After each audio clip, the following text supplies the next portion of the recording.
Y justo el día que tenía que regresar a trabajar, yo me levanto por la mañana a las 8 de la mañana, empapada en sangre, empapadísima. O sea, voy al baño, me quito el pantalón de la pijama y vi muchísima sangre. Y mi primera reacción fue levantarme, ir a buscar a mi esposo, que justo venía por el pasillo, y le digo, llorando, perdí al bebé. Perdí al bebé, él me dice, ¿qué pasó? Yo lo llevo al baño, le muestro todo lo que está lleno de sangre, y inmediatamente pues nos vamos para urgencias. Entonces bueno, ahí empieza la historia de esas semanas tan duras, que fue la pérdida de ese embarazo.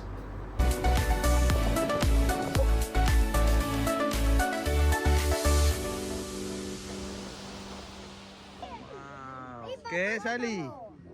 ¿Qué? Ocurrió el 25 de septiembre este sangrado que les contaba antes. Nos fuimos rápidamente para urgencias. Afortunadamente teníamos a mi cuñada aquí, que se pudo quedar con los niños, y nos fuimos para urgencias. Nos atendieron bastante rápido y apenas me introducen el aparato para hacer la ecografía vaginal, bueno, yo alcanzo, ya uno con 2 embarazos, uno ya alcanza a distinguir, a entender bastante las ecografías. Entonces yo apenas me introducen el aparato y veo que hay un embrión, veo como se debería de ver la ecografía a las 6 semanas. Y yo ahí mismo le digo a mi esposo, sí, está el bebé ahí, porque mi ruego durante todo el trayecto desde la casa al hospital, íbamos en el Uber y yo todo el rato iba pensando como que no te salgas de ahí. Pedí a Dios pues que no lo expulsara, ¿no? Entonces cuando a mí me hacen la ecografía y yo logro ver que ahí todavía hay un embrión, fue como que me tranquilicé. Me están haciendo la ecografía y al parecer todo iba bien. O sea, como que había habido un sangrado, pero a veces hay muchos sangrados durante las 12 semanas que no terminan en un aborto necesariamente.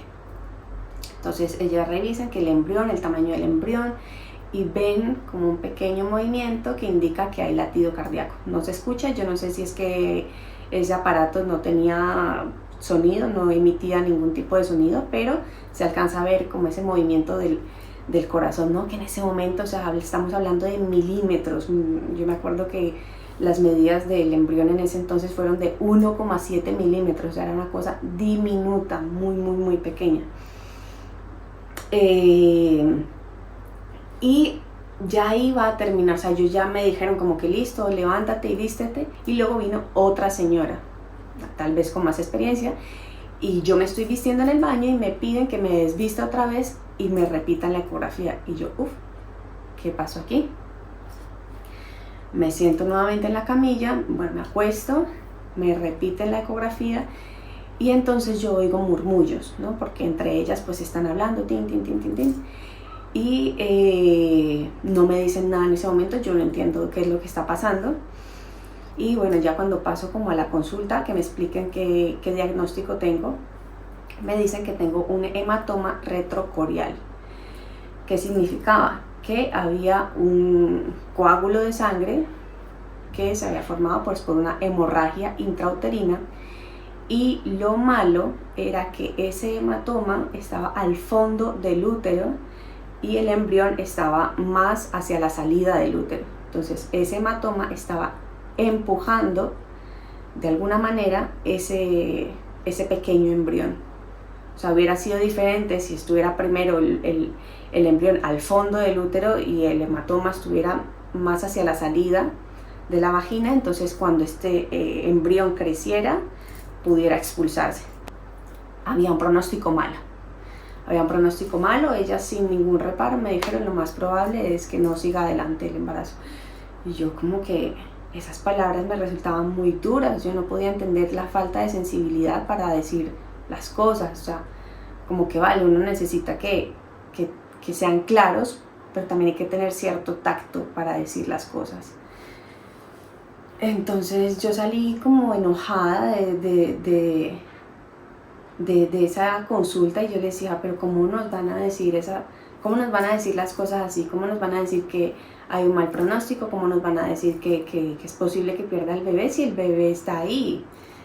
Y bueno, en ese momento como que yo de alguna manera rechazaba, ¿no? Rechazaba esas palabras, yo decía, cancelo todo eso, no va a ocurrir nada malo, va a seguir todo adelante. La recomendación fue reposo, reposo, reposo, reposo. Recuerdo que hablaba mucho con mi mamá y ella me decía pues que ella también había sufrido un sangrado durante el embarazo de mi hermana y que había estado muchísimo tiempo en reposo, 3 meses todo el rato acostada en la cama y que todo había salido adelante, que no había habido después complicación y no había perdido el bebé. Y así pues muchas otras experiencias de gente que me animaba a que tranquila, que todo iba a estar bien. Pero yo aún así, pues con toda esa ansiedad que me caracterizaba en ese entonces, busco hacerme una ecografía de manera privada a los 3 días, hasta el 28 de septiembre. Vamos a otra cita. Ahí la tiró. Muy bien. Es el tercero, yo. Es el tercero. ¿Es el tercer hijo? Pensé que era el primero. Oh. Sí, reina. Queremos tener 3. Recuerdo que tenía que presionar bastante como para lograr atravesar todas esas capas de músculo y poder ver el embrión. Se veía también muy, muy, muy pequeñito, pero sí había como un sonido, había un sonido muy, muy, muy leve de un latido cardíaco. Y mi experiencia con los otros embarazos era cuando a mí me ponían el Doppler para escuchar el latido, yo escuchaba o sea, como un caballo galopando muy fuerte, o sea, se escuchaba el sonido muy fuerte y en este caso era como algo muy por allá, refundido el sonido. Entonces ella, la ecógrafa, sí nos decía, sí, hay latido, ella muy emocionada, ella como transmitiéndonos ese positivismo y nos decía, sí, tranquilos chicos, todo va a seguir bien, pero yo aún así seguía como sin estar del todo satisfecha con los resultados de la ecografía, porque bueno, no alcanzábamos a estar seguros en realidad de que todo estuviera marchando bien, pero el embrión continuaba ahí. Ay, sus primeros pañitos de bebé. ¿Qué nos dieron? Acabamos de ver la ecografía. Hasta regalo. ¿Ya está la eco ahí? ¿No hay foto? Me lo manda al correo todo el día. Ah. Mira, para bebé. ¡Ay, qué feo! Mire. Bueno, ¿no? ¡Ay, para lavar la ropa de bebé!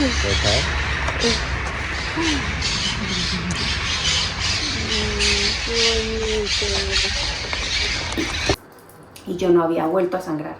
Es decir, durante todo ese proceso de esa pérdida de ese embarazo, yo solamente sangré una vez, que fue el 25 de septiembre. Yo nunca más volví a sangrar. Y claro, yo recuerdo que todos los días como que introducía mis dedos en la vagina para estar segura de que no estaba sangrando. Entonces, como les digo, salía como este flujo café oscuro, resticos, como de esa tonalidad, pero no había sangre en sí. Bueno, entonces, como ella, la ecógrafa de esta entidad privada, vio que no estábamos del todo satisfechos, nos ofreció una segunda ecografía pasadas 2 semanas. El 13 de octubre teníamos esa segunda cita, pues para ver si todo estaba evolucionando de manera correcta. Yo ya iba a tener, sí, creo que las 8 semanas. Para esa cita yo iba muy nerviosa, o sea, uno tiene un presentimiento, como mujer, como madre, como lo que sea, uno tiene un presentimiento. Y además se me ha ocurrido la pésima idea de que nos acompañaron a la ecografía mis hijos y mi cuñada y la sobrina de mi esposo. O sea, íbamos como en combo, ¿no? Como decimos en Colombia, como en parche a ir a ver que ya todo estaba bien, como que es mi ideal, la idea que yo me había hecho en mi cabeza era que íbamos ya a poder comprobar que estaba todo bien, porque además no había vuelto a sangrar, entonces ya, como que íbamos a poder celebrar. Y cuando estábamos de camino yo sentía en el estómago como esas mariposas que no son de enamoramiento, sino como de que algo va a pasar, algo malo va a pasar. Yo sentía esa incertidumbre. Y cuando llegamos a la ecografía, que otra vez fue de manera abdominal, ya no se logró ver nada. O sea, por más que ella buscó, dele y dele y dele y dele, no veía nada. Nada, nada, nada. Me dijo que fuera a hacer pis para ver si a lo mejor en la que tenía orina y estaba interfiriendo pues con la imagen. Hice pis, nada, no se logró ver nada. Entonces, imagínense estar en ese momento con tus hijos, tu esposo, más familia, y como esa sensación de que ya no, o sea, de que no hay bebé. Entonces yo no quería transmitir esa preocupación y ese susto a mis hijos. Entonces ellos se quedaron con mi cuñada y con su prima en un parque, y yo me fui otra vez en un taxi corriendo con mi esposo a urgencias. Esta vez era en el norte, fuimos al Hospital de La Paz y allí nos estuvieron esperando muchísimas horas, casi 2 horas hasta que nos atendieran. Y cuando nos atendieron, de manera también muy fría, bueno, tal vez yo lo sentía así, ¿no? Porque cuando uno está como con esa sensibilidad tan alta, muy susceptible a todo lo que le puedan decir, lo sientes como de que parecen robots hablando con uno, ¿no? Y simplemente me dijeron, no hay latido, o sea, no había latido de ninguna manera. Lo miraron por todas las formas posibles y no había latido. Y no solo no había latido, sino que todo se había empezado como en un proceso de descomposición, a deshacer. Entonces ellos me dijeron, no, es un aborto, o sea, es un aborto inminente, está ocurriendo. O sea, tal vez no lo expulsara ese día, pero en algún momento lo iba a terminar expulsando. Yo rompí en llanto, yo lloré y lloré. Y yo solo le decía a mi esposo, quiero salir de aquí, porque además llevábamos muchísimas horas en el hospital y yo quería salir corriendo de ese hospital. O sea, apenas me hicieron esa ecografía, yo me vestí, yo no quería pasar a la consulta, no quería escuchar nada, yo quería salir corriendo. Pero claro, ellos me tenían como que entregar el informe y tal, y explicarme. Y mientras ella me hablaba, yo no era capaz ni de mirarla a la cara, yo solamente le decía no, porque ella me estaba diciendo que si tomaba la decisión, pues me podía quedar internada en el hospital para que me practicaran un legrado y todas esas cosas. Yo no, yo no quería saber nada, ni de las opciones que había de aborto, nada. Yo solamente le dije, no, quiero esperar. Me aferraba, no sé, a alguna esperanza divina de que estuvieran ellos equivocados y de que como yo no veía que estuviera saliendo nada de mí, como no veía que yo lo hubiera expulsado, entonces yo decía, si está ahí es porque todavía hay posibilidades de vida. Eso fue un viernes y el lunes me dieron cita otra vez en mi centro de especialistas, donde a mí me hacían las ecografías de control para corroborar el diagnóstico. El 16 de octubre fui a esa ecografía, ya iba como más mentalizada a lo que estaba pasando, ¿no?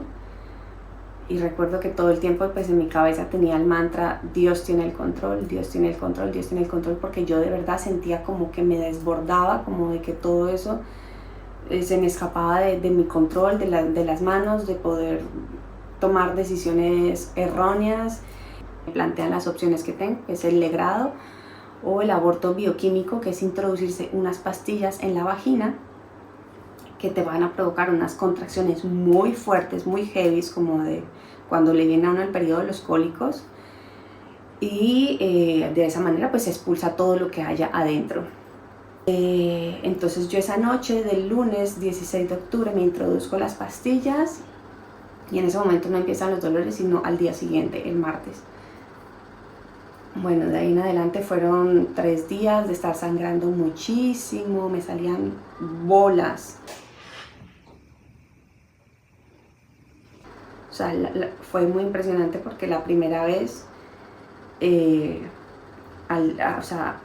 la primera expulsión yo sentí como que salió una bola así de mi vagina, y yo le dije, Mauro, saqué al bebé, porque yo sentí que me cayó por la pierna, o sea, me levanté de la cama y yo no alcancé ni siquiera a llegar al baño, a sentarme, sino que apenas me bajé el pantalón y los calzones, se salió esa bola por mi pierna, manchándome toda de sangre, y yo no era capaz de mirar eso, porque yo decía, ahí está el bebé y a lo mejor veo ahí la forma del bebé.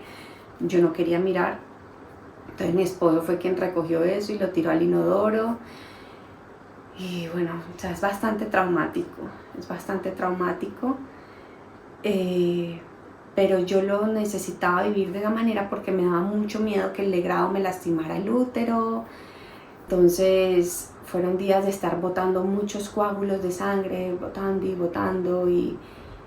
y cada vez que expulsaba eso, como que mi cuerpo de alguna manera como que se iba liberando de ese peso, ¿no? Pero igualmente pues iba a ser psicológicamente algo más de trabajar durante más tiempo, y que yo en ese momento pues no asimilaba. Yo solamente pensaba como en la parte física y de decir, bueno, estoy limpiando mi útero, tin. Más adelante me tuvieron que hacer una histerectomía, que es meterme una camarita en el útero para comprobar que todo estaba vacío, de que todo estuviera bien. Además me hicieron una ecografía después, más adelante, porque como yo tenía intenciones de seguir buscando un bebé, pues para comprobar que ya no hubiera hematomas ahí que pudieran interferir más adelante. Esta fue la cajita en la que yo le di la noticia a mi esposo. Aquí metí unos masmelos y la prueba de embarazo positiva de ese embarazo, la prueba de Clip Blue que me hice en el trabajo.